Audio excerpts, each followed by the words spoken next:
আমরা যখন ওয়ালে টাইলস ফিটিংস করি তখন টাইলস ফিটিংস অনেক সময় ধরে করলে আমাদের হাতটা জল লেগে লেগে হাতটা ফুটো হয়ে যায়, হাতের চামড়া পাতলা হয়ে যায়।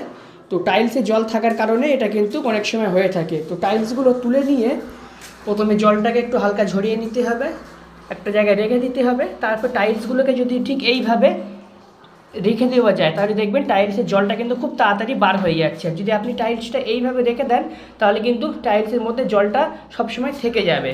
তো অবশ্যই আপনারা একটা কাজ করবেন, টাইলসটাকে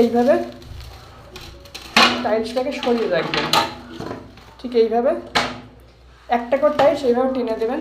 দেখুন যেভাবে একটা করে টাইলস টেনে দিচ্ছি, এইভাবে একটা করে টাইলস টেনে দিলে দেখবেন জলটা পড়ে গেছে।